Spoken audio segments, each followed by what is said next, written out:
Quick update today. I really didn't get much done this last few days.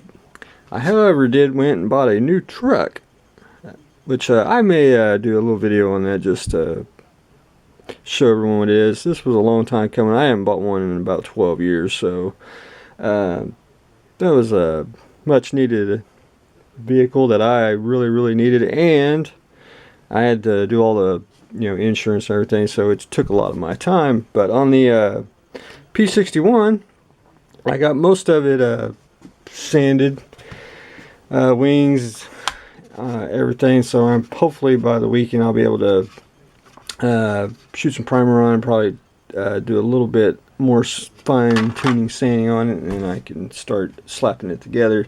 Fuselage, I shot it with a little bit of primer just to see where the seams were at, and then I added a little more putty to it, and I'm in the process of sanding that all down. As you can see, I still got a little bit more there and a little bit more here, and I'll be done with basically the P61 just sanding, and then I can prime and get all the zinc chromite interior colors in and start painting.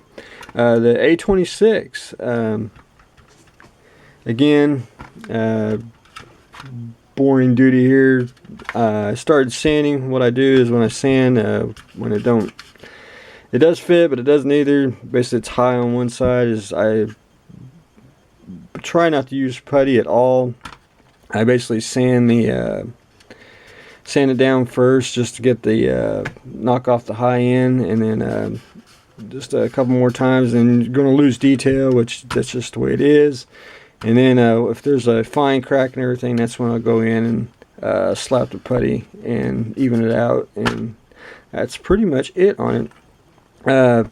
Bay doors, they technically don't fit. I mean, you're supposed to put it in something like so, which it fits that way, but when you try to make them close, you can see the little gaps, which what I want to do is I'm not going to use putty, probably more of a surface primer, which is just thick enough to just run a bead through the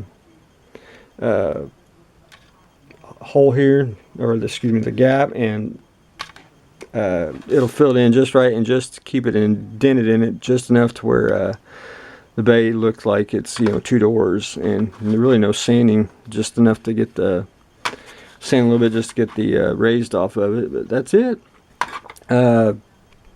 Hopefully I get a little bit more done this week for the weekend, so I can at least get most of the sub assemblies done on the A26, and hopefully get the P61 assembled is my goal, but who knows, stranger things can happen. But that's what I got going on today, and I must say thank you all for hitting me on 800 subscribers, and I thank you all for that, and stay tuned for the next episode.